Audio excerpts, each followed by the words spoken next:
Because some people will be like, well, we took a month off. It's like, a month? The kid's 10. You're going to need a little bit more than a month off. You can all be taking a math test, but no one's trying to like rip the pencil out of your hand while you're taking it. Some parents that come in and go, did you shower? Like, no one showers here. They're just wet from all the sweat.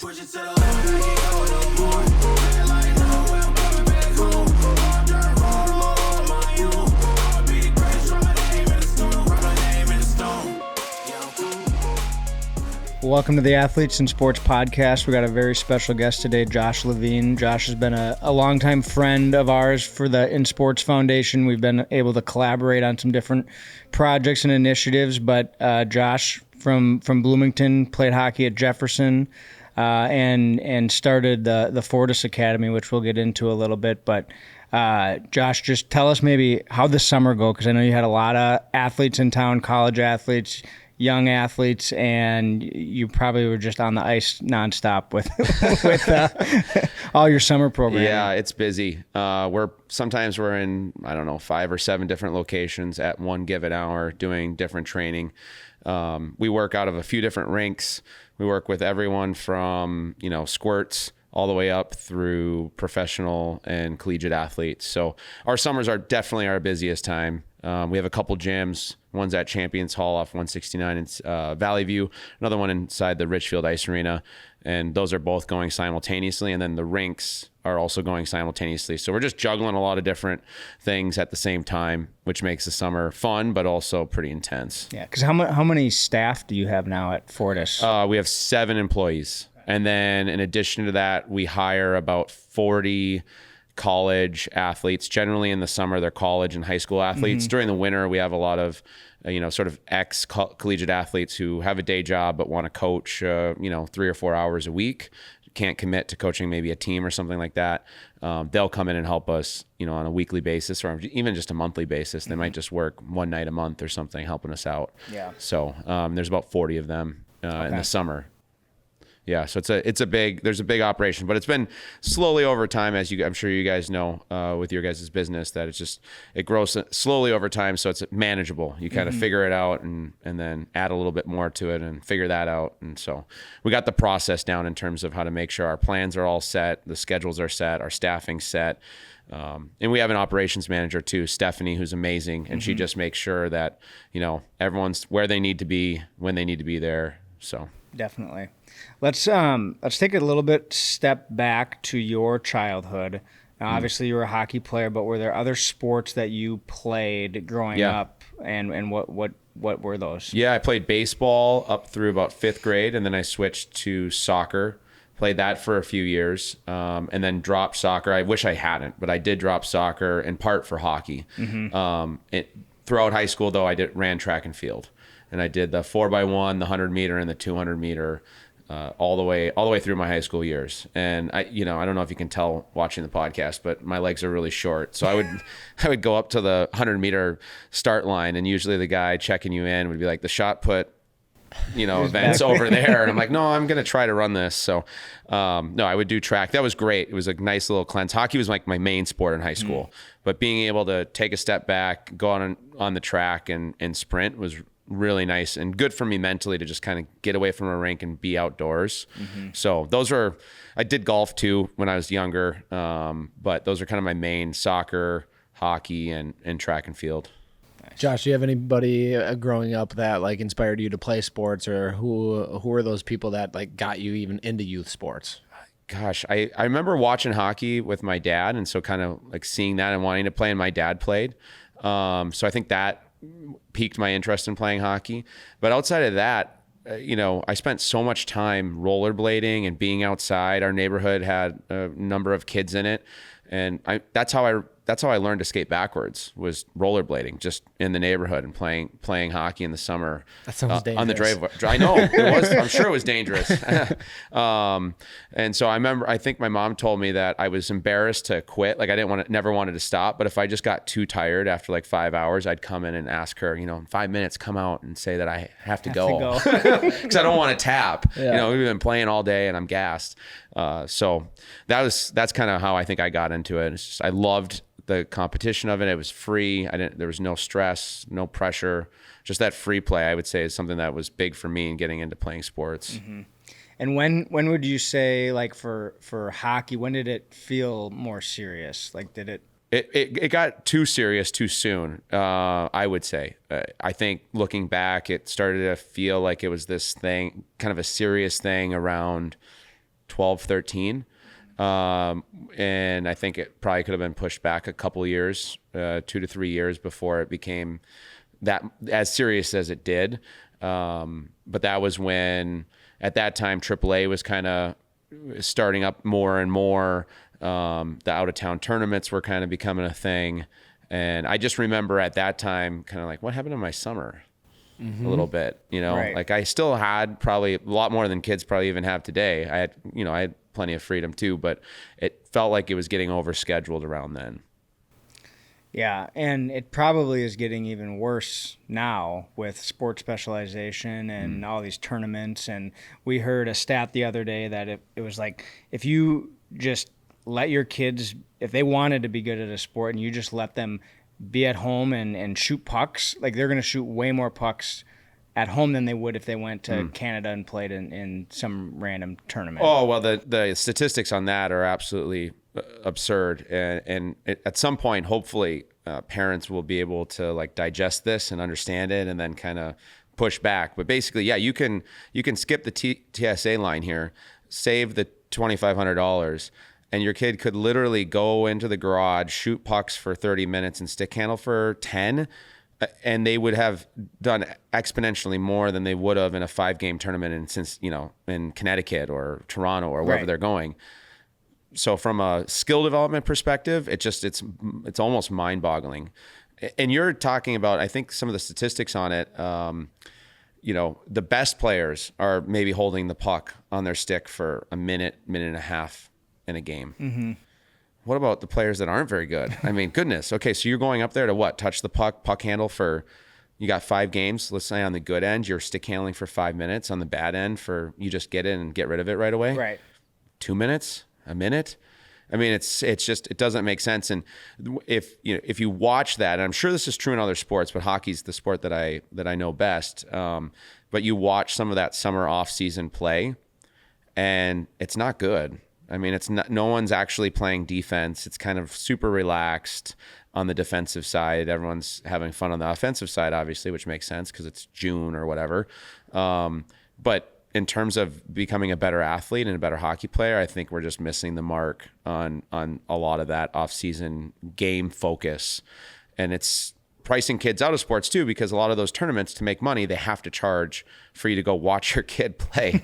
So you fly to Nashville to play games that you then have to pay to go watch, which you're already paying to play in. So it's like double pay to play. Right. Yeah. I mean, like my son had this football camp this summer. He's 6 years old, and we get up there and I have to pay $10 per adult to get into this. It's just a moneymaker. To watch them at camp? Well, it was a tournament. It was like Okay. a tournament, but it was still like, I wasn't expecting that for a 6-year-old. No, you want to, yeah. I mean, I guess it's entertaining to watch them. Yes, Yeah, and I yeah, love watching yeah. my kid, Yeah, but it just shows like, yeah, sports is a business, and there's probably a lot of people that are priced out of it because they can't go to these extra. For sure. And there's like a high, information asymmetry between those that put together options and training and camps and clinics and AAA teams or AAU teams or whatever the sport may be, and the parents themselves. And so a lot of times when you talk to parents, it's like they're hearing conflicting advice.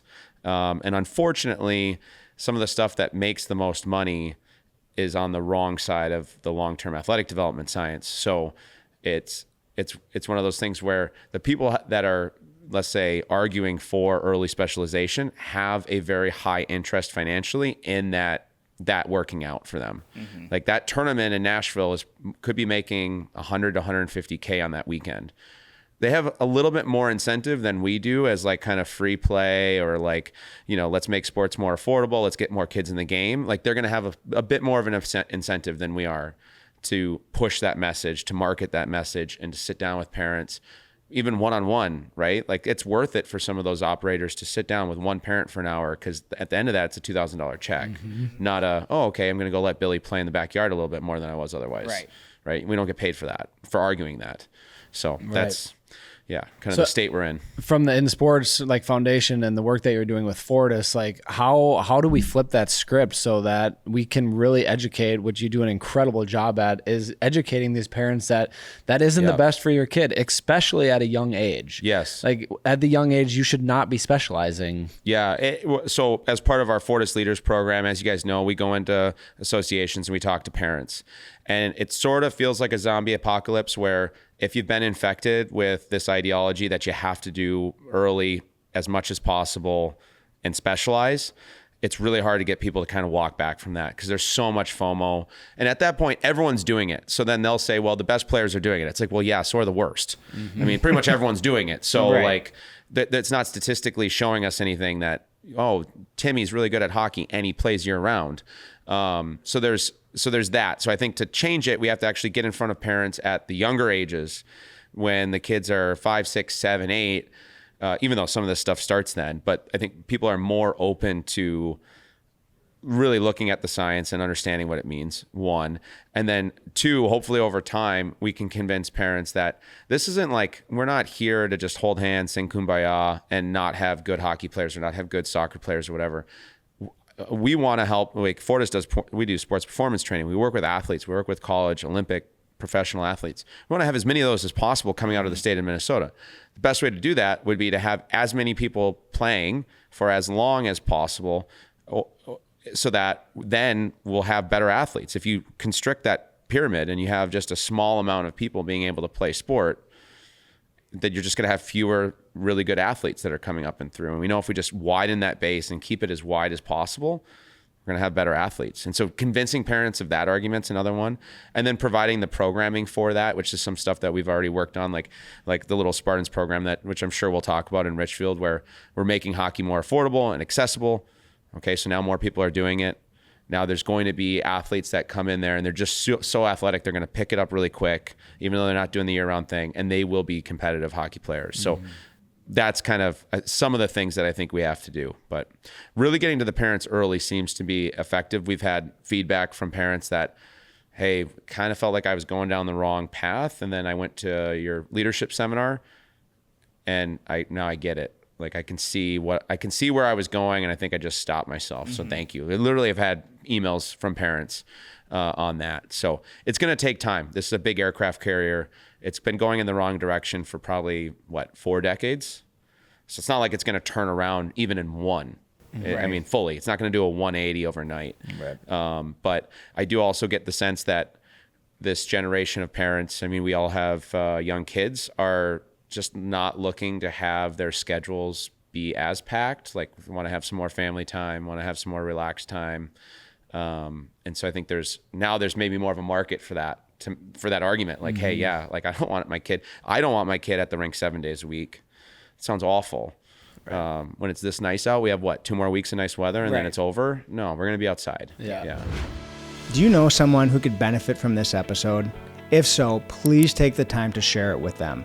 Whether it's an athlete, a coach, a parent, or just someone who loves inspiring stories, we want to get this message out, and we need you to help make that happen. Well, and always like wanting your kids to have a step in front or like give them the best opportunity, but knowing that the science shows that like them practicing 7 days in a week isn't giving them the best opportunity. Yeah, so we have to make the argument to parents that the best way to get your kid to fulfill their potential, and I truly believe this, is to do it this way, is to not specialize early, have them play as many sports as possible. And then there is a time when training is very important. And, that's generally going to be around puberty. So it's, somewhere between the onset of puberty, 13 to 15. Males, their peak height velocity is at 14 and a half. Females is at 12 and a half. So there's an argument with girls that you would actually start serious training a year or two earlier than males.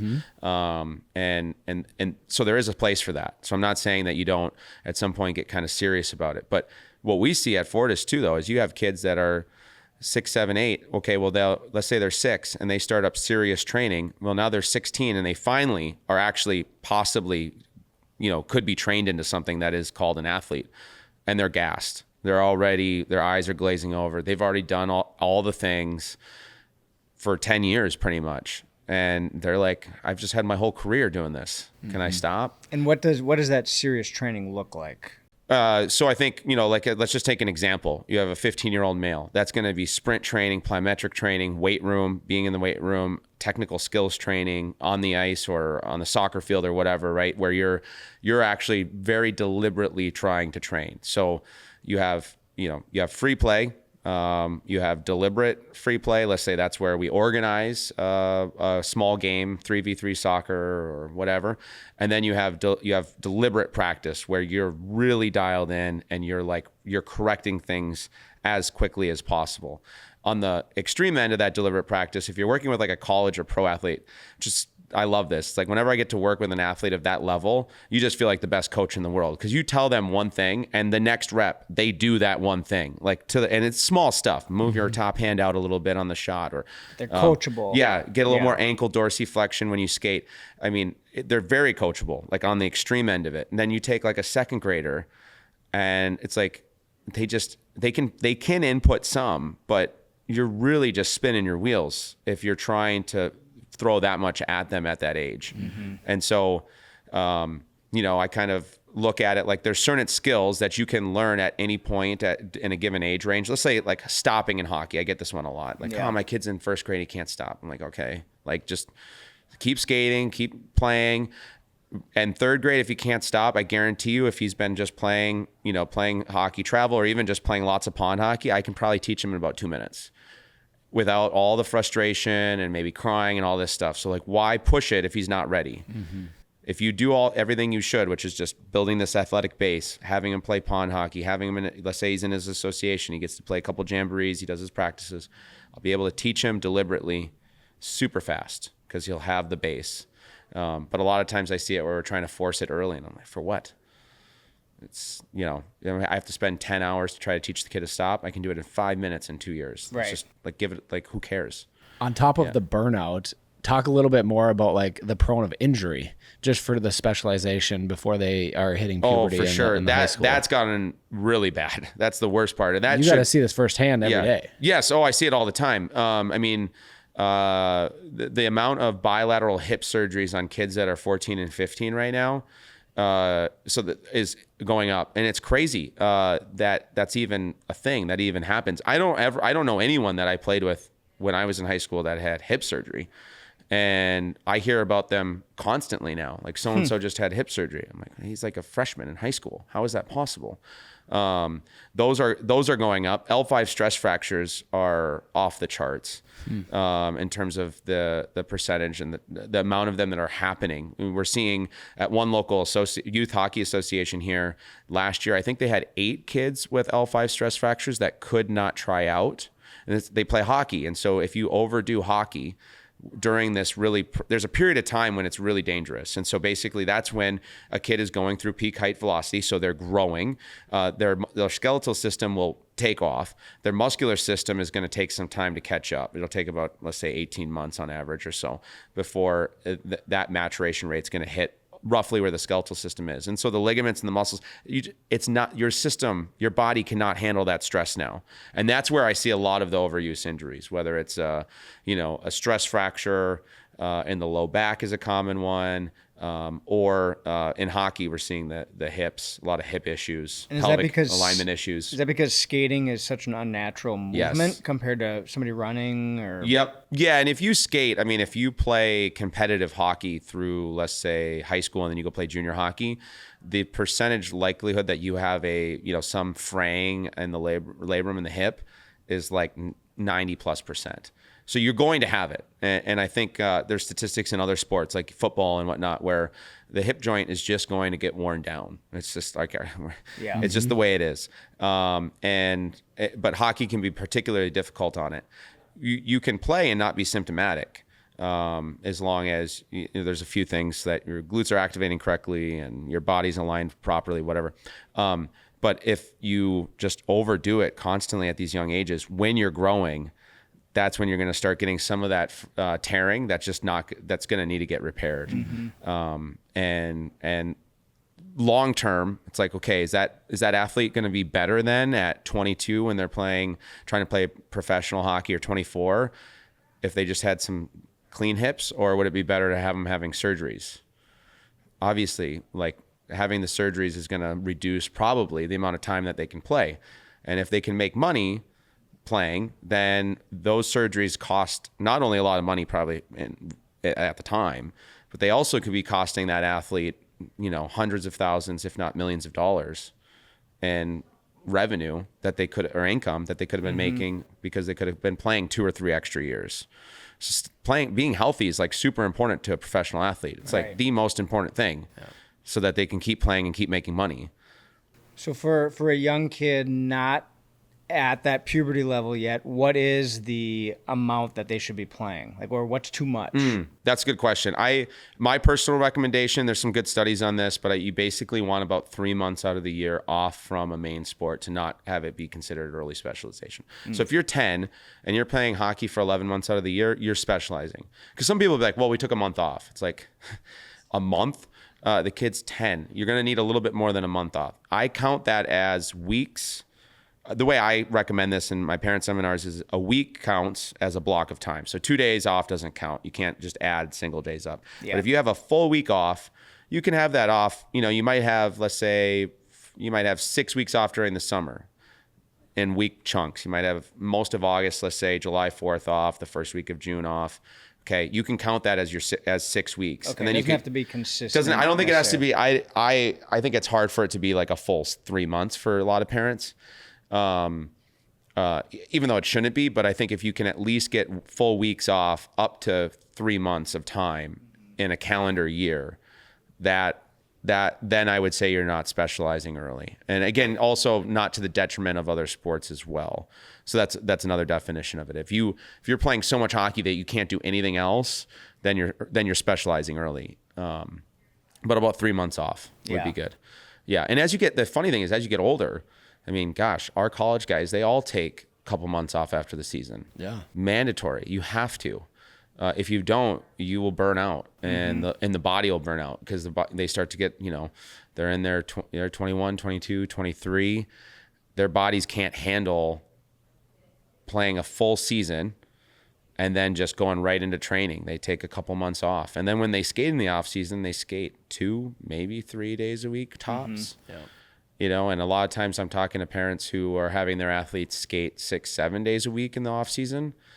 And, a lot of times that's having negative effects on their stride mechanics and other things as an athlete. Like, they're getting burnt out physically, or they're what'll happen typically too is they'll start to skate higher and higher up because they're so tired by that, third skate, second skate of the day, or whatever it is, that they can't get into a nice low flexion, low position. So it's like if you're skating 3-4 times a day, like that's too much for anybody. Yeah, well, that happens. Yeah, I remember. We have kids skating 3 times a day right now, and it's not seeming to stop parents. Some of them. I mean, it seems like it's moving in a better direction. There are more and more parents looking to have the kids have time off, which is good. Yeah. So hopefully the pendulum's swinging in the correct direction. It's kind of that fear of missing out. Like, I remember playing on my showcase team for Eastview in the summer, but then I was on like 2 other AAA teams, because it was like, if somebody asked me to play, I better do it. It was hard to turn those things down. Well, as a player, that's where some of this FOMO is coming from too, because the kids are going to their parents and they're going, well, my friends so and so are going to this tournament, and I just got asked to be on the team. The coach just asked me, ran into him at the rink. You have to draw the line. You have to say no a lot in order to have that proper relationship between volume and training and everything else that you have going on in your life as a family too. Right. Yeah. Let's dive into the Fortis. What is Fortis? And then a little bit about like the Leadership Academy that you're teaching the athletes to be the best leaders. Yeah. The Fortis Academy is a holistic sports performance training group. So we do everything from gym training to sports nutrition, leadership, character development. We also work with associations and help consult on just like systemically, how do they put their association together? How do they, on the hockey side, how do you how do you do ice? What's the best way of doing ice to make sure that as many kids can play as possible, but also to train them in the most effective ways too. And then we do skills training too. So, and that's mainly in hockey, but we also do it in lacrosse and a little bit in soccer, where if you want to do a private skills training session or a small group or a camp or clinic, we'll do that. And then the last couple of things is we do sports day camps. That's where kids come over to our facility at Champions Hall. They get dropped off at 8:45, picked up at 3:15, and they play sports the entire day. So it's a mix of free play and deliberate structure. So they have, they might play handball for 30, soccer for 30, football for 30, and floor hockey for 30. Then they'll go get lunch, and then they do a little STEM activity, and then they rinse, repeat. They'll do another 4 different activities or sports where they can just set up their games and play, take a break whenever they want to. And then we'll do a little bit of time throughout the day too, where it's just go play whatever game you want. And it's always amazing to me how those kids, they go the entire day, and they are training for 6 hours. They'll be soaking wet. We've had some parents that come in and go, "Did you shower?" Like, no one showers here. They're just wet from all the sweat. And then, they go home and they want to keep playing. And so they're becoming better athletes when they do that. So we do that. And then the last thing we do is some of our grow the game efforts, which I'm sure we'll talk about with with the little Spartans and a couple other things. But so that's what we do. Just the whole aspect of the continuum of working with an athlete. We do it. In the gym, it includes all different types of training modalities, from yoga to speed training to weightlifting, resistance training. So we do all of that. On the leadership side, we started up something called Fortis Leaders a few years ago. That is where we come in and we work with associations. We do parent seminars. Those include information on long-term athletic development, because I think when you understand how athletic development works, you just don't worry about how good your third grader is. When you know the science, it's not that big of a deal. If your little second grade soccer team, my kids both do like rec soccer right now, there is technically like positions, but not really. It's basically a glob that just moves around. Literally, I think last year, my boys group, he's 6, this past year, they're playing, and then one kid just started playing tag mid-game, like just tagged someone, and they just started, and then he looked at him, and they just started playing tag.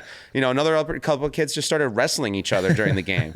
And for some of the parents, I can tell it's like really hard for them to digest what's happening, and for me, I'm like, just because I study this, I'm like, this is great. Go ahead, keep playing. Obviously try to get them to figure it out, and you're trying to be supportive and encouraging, but so we'll go in and we'll do the parent seminars. We also do coach seminars, because that's where, the biggest influence in youth sports is going to be the coach. And having as many of them on board with this philosophy as possible is really important. And then we also do athlete seminars. So we bring, 20 athletes together and talk about leadership and what they can do. We try to make it as tangible and actionable as possible, so they actually write out things that they're going to do starting the next day to help with leadership issues on their team. And then we have a curriculum that we give to coaches for them to teach to the players. They're easy 5-minute quick hit lessons that they can do throughout an entire season. The idea here is to basically saturate the experience, which I think, we still have this a little bit. There are some coaches in youth associations where you can call around and right away, like, oh yeah, Coach so-and-so is an amazing coach. Oh, why? Well, he just really cares about the kids, them as people, blah, blah, blah. And so we're trying to basically democratize that as much as possible, so that every coach, whether you're drinking from a fire hose at your day job and showing up almost 5 minutes late to practice or whatever, you just have a curriculum that you can use to help teach some of these ideas and concepts. And so, it's easy. It's easy. It's simple for them to do. And I think pretty important. And then the last thing is we have a pin system. And this one I love. I'm actually doing it with my boys' soccer team, because I'm coaching his soccer team.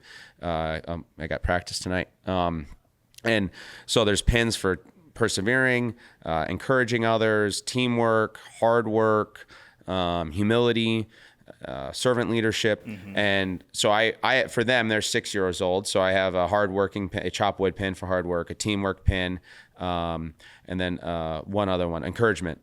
And I told them, hey guys, these are the 3 values that I'm just keeping it simple. These are the 3 that I want you guys to be focused on. And if you do a really good job, now you might do a great job and might not get a pin, because I'm not going to give everyone a pin every time.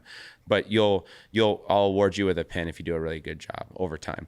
And so we had our first practice the other day, and it was really cool to like hand those out and just see I was walking off the field then, and one of them already had it on his shirt, and the dad looked at me like, this is awesome. He loves that. He really loves that, Especially boys, they just want, yes. not that girls don't, but yes, like they want to be rewarded somehow. And it's hard to just be like, we'll get you a Powerade after their bag of chips, that they take pride in that for sure. They do. And it's one of those things then where I am reinforcing it every day that I'm with this group of 10 or 11 boys.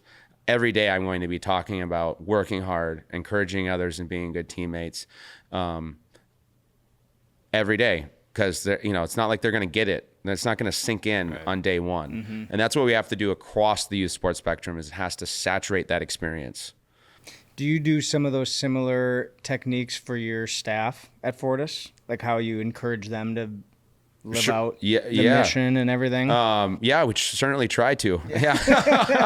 We talk a lot about like relationship building, and like with our athletes and our philosophy and our why, and we want all of our coaches to get to know like a couple things, right? Get to know everyone's name. Like that's a big one for us. Get to know everyone's name. And I'm so impressed with our coaching staff and their ability to do that. We have a volleyball group that comes in. There's 150 volleyball players. Our coaches that are with them on a consistent basis know almost all of their names. Mm-hmm. We work with a soccer club. There's about 250 soccer players, and the coaches that work with them on a consistent basis know their names. And that's like just one really kind of small part. But then we try to like build it in to everything we do. So as an example, kids are on their phones and social media and screens all the time, right? And so doing anything digitally, to me, has it's lots of eyeballs but low impact in terms of like, if I want to get a message across to an athlete, I'm going to sit down with them one-on-one. Mm-hmm. And so we do that too, goal setting meetings, and a lot of our coaches do that, just this individual mentoring time.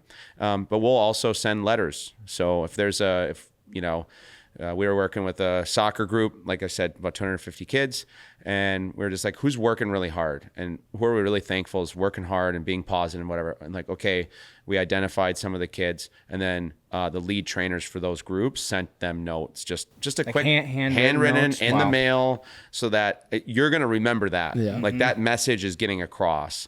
And we actually do that for all of our college and pro athletes too, because we more want than a text or an email or or a Snapchat, God forbid. I think it gets across a little bit better, but trying to just infuse it into the fabric of everything that we do within Fortis is important.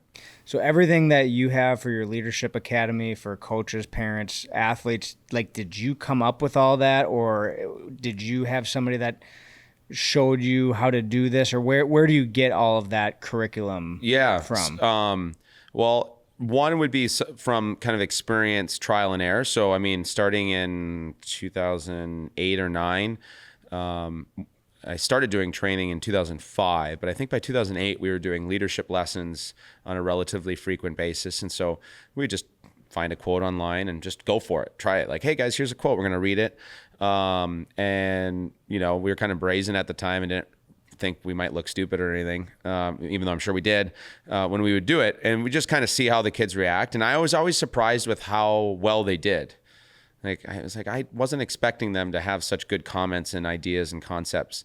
And so that kind of took that down for me, because I think for a lot of adults, and I was kind of a kid at the time, I was just out of high school, and I started doing training when I was 15. So I never had this thought that they're my students and I'm the teacher. It was kind of like, I'm kind of the same age. So I'm showing them what to do, but I have to treat them with a lot of respect.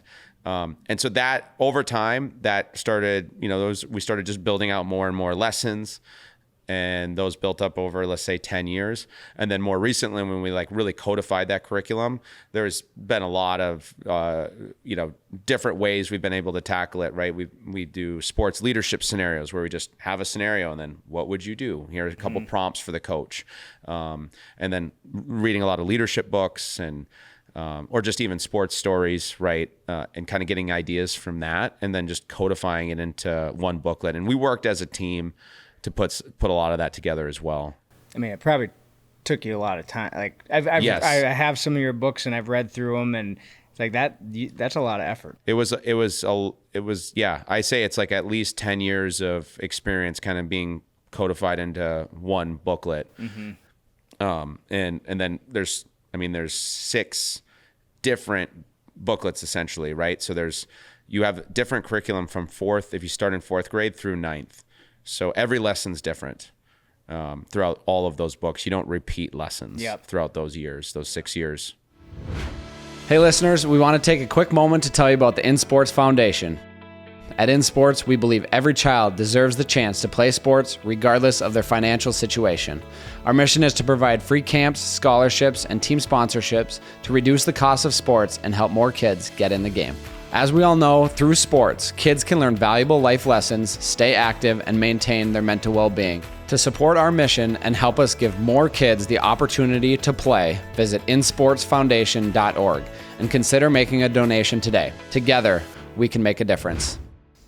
So you mentioned a little bit about the squirts all the way up to professional players. Let's touch a little bit on like the mites and what we're doing with Richfield youth hockey and bringing hockey back to Richfield. Yeah. Like this is a big deal because Richfield used to be the hotbed of hockey in Minnesota. I mean, the Hendricksons and like everything that Richfield accomplished is like incredible. Yep. And then to be gone, like it was dead. Mm-hmm. Like there was no Richfield youth hockey for how many years? 8, maybe? 8 years. Wild. Yep.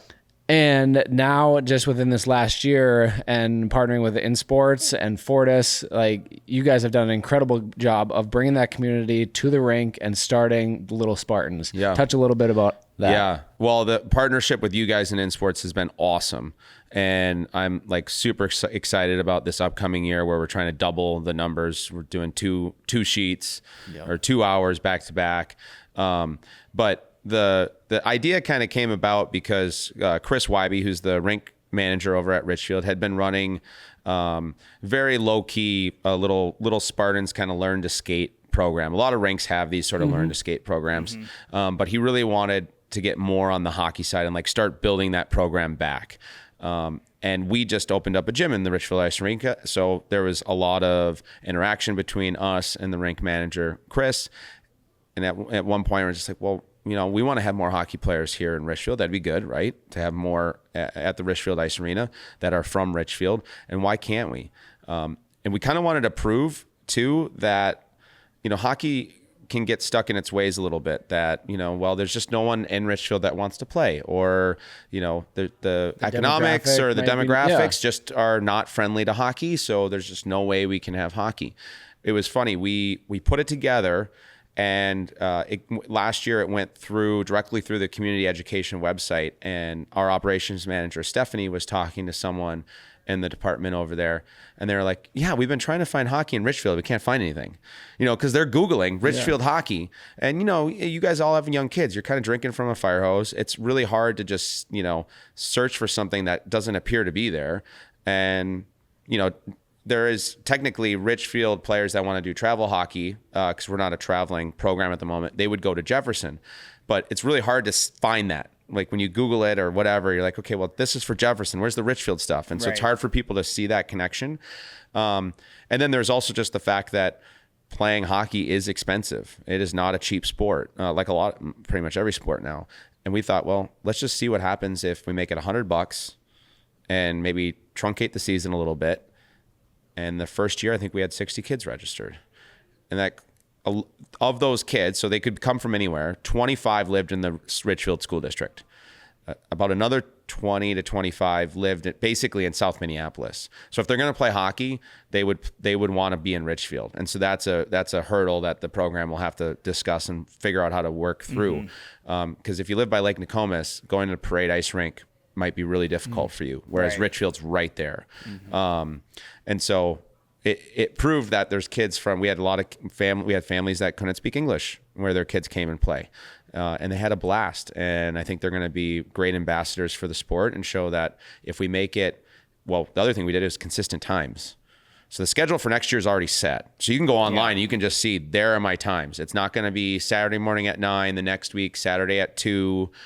It's really hard to schedule especially with a longer season like hockey is, it's really hard to schedule. So Well, especially if you need like family time. We've signed Braxton up for so many things, and like we don't find out the time until like the week before, and you can't schedule anything. So having that consistency, nice for the kids, but also nice for the families to know what to expect. That's one thing that we want to promote with the associations too, because it is possible, and hockey people will tell you it's not, but it is possible to put travel teams on relatively consistent ice times. Not necessarily the time or the hour, that's very difficult, but the day is possible.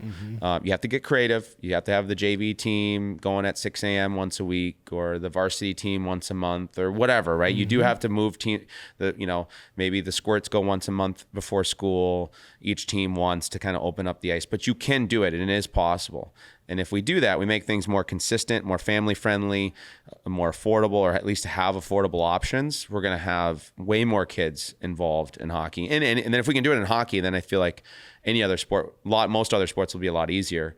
Because even for myself, I don't know about you guys, but like getting the hockey equipment, I mean, I know I'm in the hockey world, but I was like a deer in headlights I just want someone else to do this. This is a lot. Well, especially for a parent that's never played hockey, and then they're getting their kid into playing, and be like, what do I do? It's a list of 30 things I need. Yeah. Like, really? It's a lot. And then getting it all on is a whole nother battle too. If you've never done it before, or you don't know anybody, that's a huge hurdle. It's but just making it accessible to everybody. And a big shout out to Anthony Walsh, who helps run the program, and his book Hockey is for Everybody, that literally anybody can come play hockey.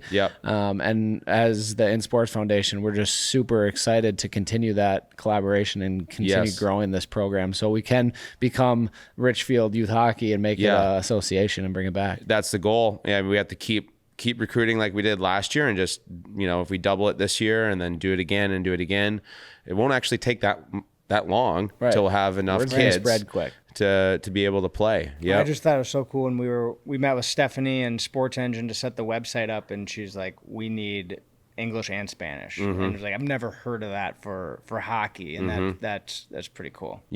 Yep, there's a huge Hispanic or Spanish-speaking population in Richfield, and so being able to have that's incredibly important to reach a pretty sizable percentage of the kids in the city. Love that. Yep.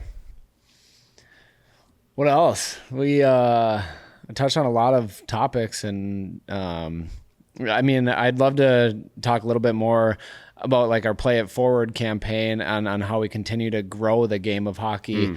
Not only Richfield, but you're also doing other just like pond hockey programs, and talk a little bit about that. Yeah, I've done some. We didn't do this last year. Didn't work with the ice situation outside. Outdoor ice was not ideal. Suboptimal to say the least. I think there was like 2 days all year you could actually get clean ice. We did that Joy of the Pond event. Yeah, that's right. It was the coldest day of the year probably. Yes. But I think there's so many different avenues that we could go down here, but I think Joy of the Pond, that concept of just letting kids go out and play, it reduces so many of the barriers too. And like, it's free, it's outdoor ice. It's where so many of the great hockey players in history have basically learned how to play. There's a lot of value to it from a training perspective. And when we did it 2 years ago, we called it Joy of the Pond, and we were able to do it relatively frequently.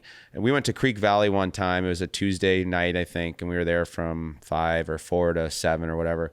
I think it was one of our bigger ones. We had like 42 kids show up that kind of knew about it because of us.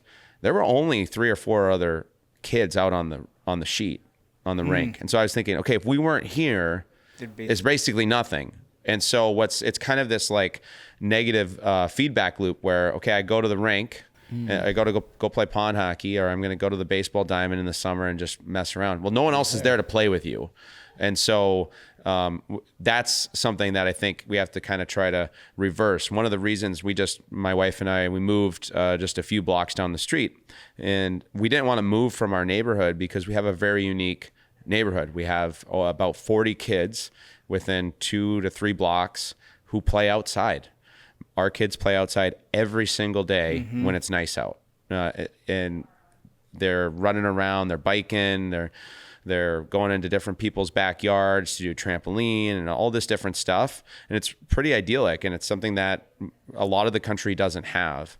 And so just even getting that, fostering that environment, it's one of those things that I'm hoping, I actually have some ideas for you guys on that too. I'd love to see like neighborhood sports boxes. I want to get one in mine for the whole neighborhood. It's just, hey, anyone can use it. You open up the box and there's soccer balls and there's, maybe mini collapsible nets. There's foxtail, which is a cool little game that our kids like to play. Things that they'd have to be low volume ideally, but having this sports box that you could put in cul-de-sacs in different areas and neighborhoods, and then parks, and then it's free gear to go use. Just put it back when you're done.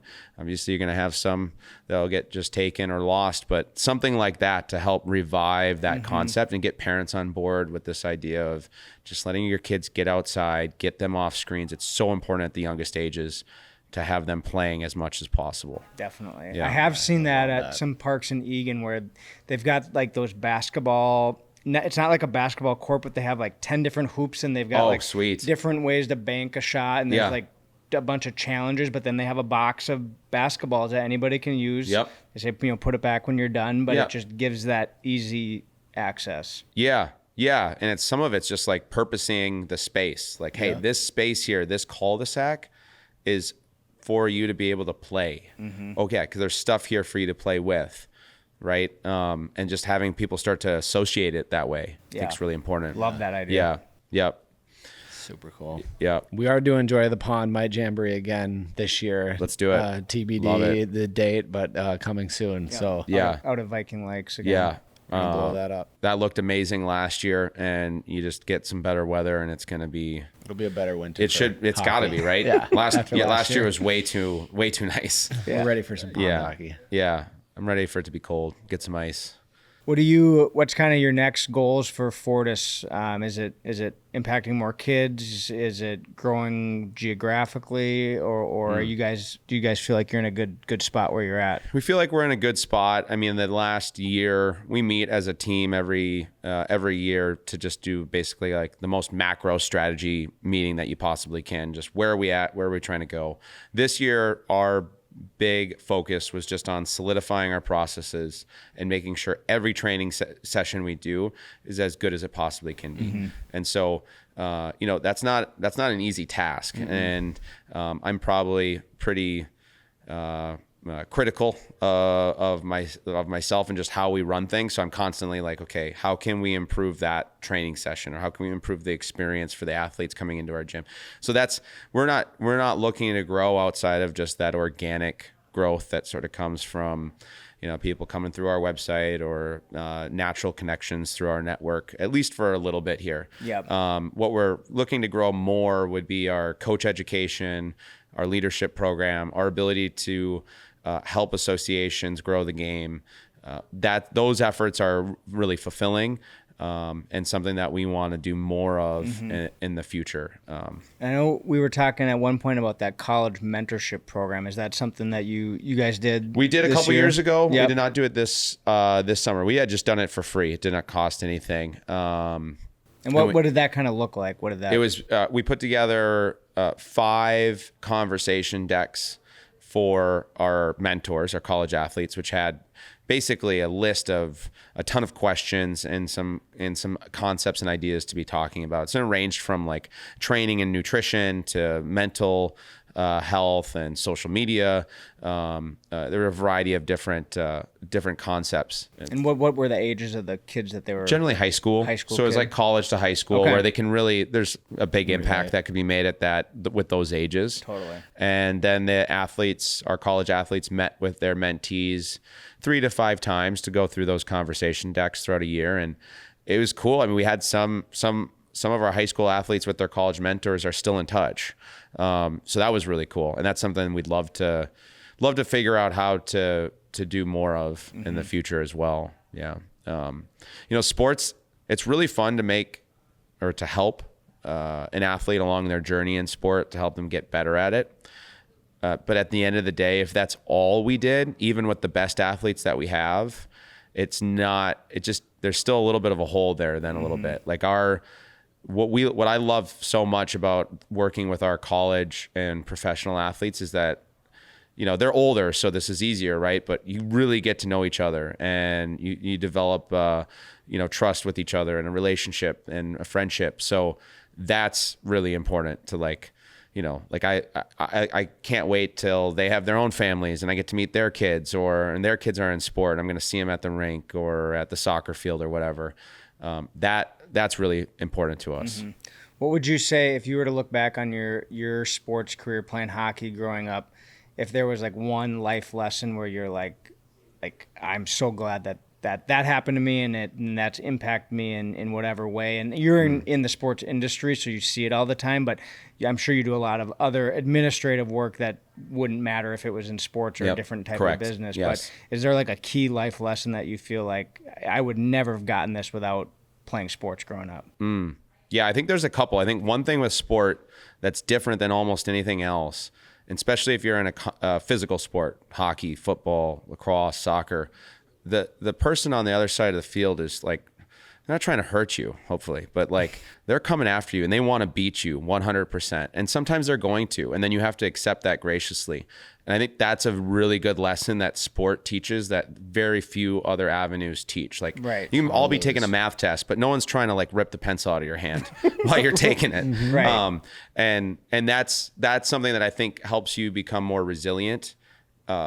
And generally that relates to the second concept, which is this idea of like persevering through adversity. So whether you get injured, which is at some point you're going to probably roll an ankle at least, or you're going to be out for a little bit of time, and just being able to mentally handle that adversity and then continue to push forward is something that I think sports teaches probably better than almost anything else for athletes. And so that's something that I feel like, if I have a problem, sports taught me to look at that problem and go, okay, what are the solutions? Like, what do I need to be doing? List those out and then start going, right? Okay, I want a better shot. I need to shoot pucks. I need to maybe get some advice a few times from someone. I might need to do a lesson. Boom, boom, boom. Here's what I need to do. Set my goals and then go after it. And so, yeah, that's what I would say are probably two of the main ones. I'm glad nobody goes after you on the golf course, though. Yeah. Golf is mentally very different. Yes, you're battling with yourself. Yes. It's a different type of perseverance. Yeah. That teaches a lot. Yeah. I think. Yeah. I can't Definitely. do it. Yeah. Good stuff.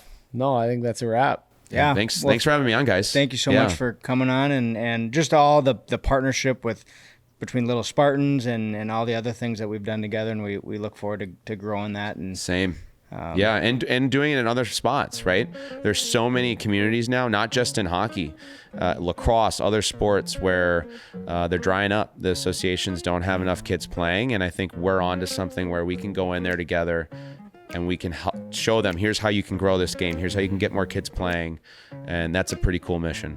Definitely. Yeah. Let's keep helping kids get in the game. Let's do it. Awesome. Thanks, Josh. Thank you.